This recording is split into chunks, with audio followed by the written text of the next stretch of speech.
Magandang gabi po sa inyong lahat.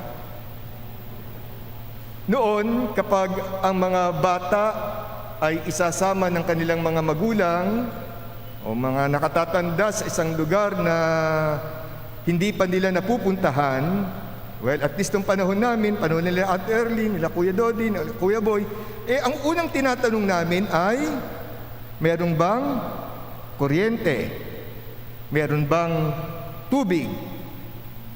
Well, ngayon, kapag isasama ang mga bata at kabataan sa isang lugar na hindi pa nila napupuntahan, anong unang-unang bagay na tinatanong nila? Meron bang Wi-Fi? Meron bang signal? Siguro by next year o sa mga susunod na buwan, ang itatanong na nila ay 5G ba doon? Kasi kung 3G o 4G lang, hindi papatulan ng mga bata.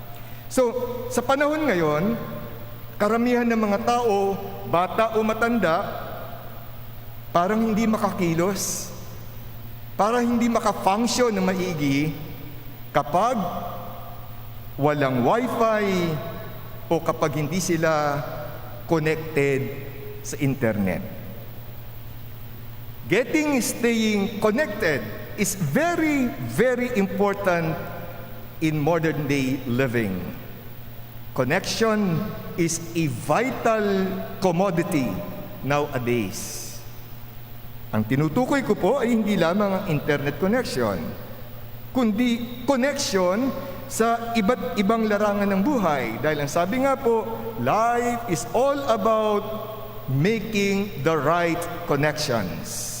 Halimbawa po, mahalaga ang right connection para makakuha ng magandang trabaho, malagay sa mataas na posisyon, manalo sa eleksyon, mapalago ang negosyo, mabigyan ng break sa karir, mabigyan ng opportunity na umunlad o masenso.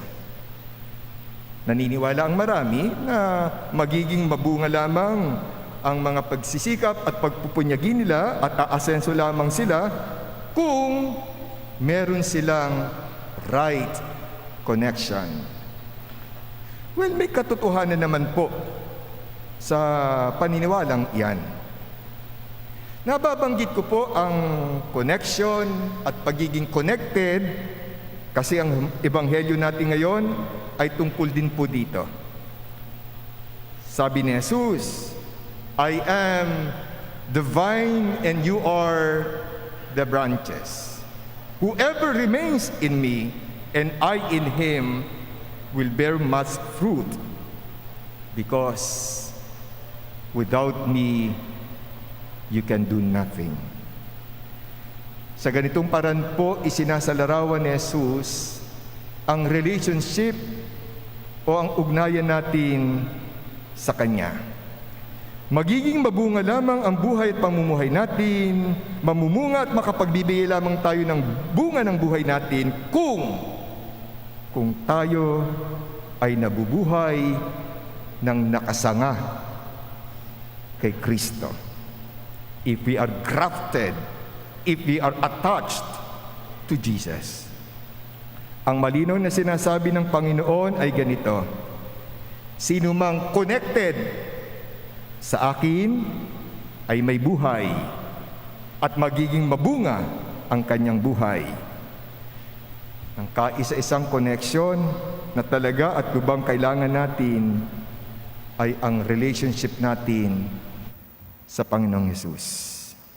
My dear friends, let us honestly examine ourselves on this. To whom or to what do we connect or attach or branch ourselves? Sino ba yung sinasangahan, kinakapitan, o kinakabitan natin? Dahil sa paniniwala natin na matutulungan tayo nito na mamunga ng masagana at magkaroon ng magandang buhay. Baka po, ang pinagsasanghan natin ay pera at yaman. Dahil sa pagnanasa natin sa mga material na bagay, mabili at magkamal na mga bagay na hindi naman talaga natin kailangan. Instead of grafting ourselves unto Jesus, the vine, the source of our life.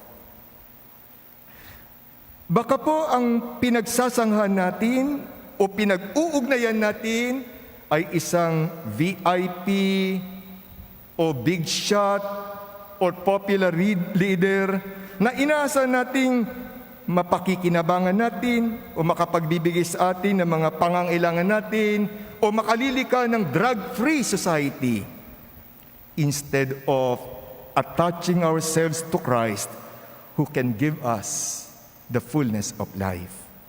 Baka ang kinakapitan natin ay anumang bagay na inaakala natin na makapagbibigay sa atin ng financial security o makatutulong sa paghahanap ng job security, pagsulong ng career, pagpapalago ng negosyo, instead of having faith and confidence in God and trusting in His providence. The reason why we are not bearing fruits is because we are not connected, we are not branched or grafted to the true vine, which is Jesus Himself.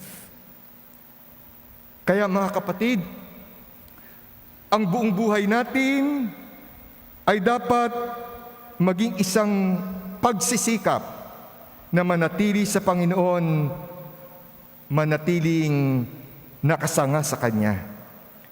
Our life must be defined by our connection and attachment to the source of life. It must be characterized by our deep, intimate, personal relationship with the Lord. Sadyang kung wala siya sa buhay natin, wala tayong ibubunga, wala tayong magagawa. Hindi natin makikita ang direksyon na dapat nating tahakin, hindi natin mababatid ang kahulugan at layunin ng buhay natin, hindi natin magagampanan ang misyon na iniatang sa atin, hindi tayo makapagbabahagi ng biyayang meron tayo, hindi tayo makapaglilingkod sa kapwa at sa komunidad natin, hindi magkakaroon ng kabuluhan at kaganapan ng buhay natin kung wala si Kristo sa buhay natin.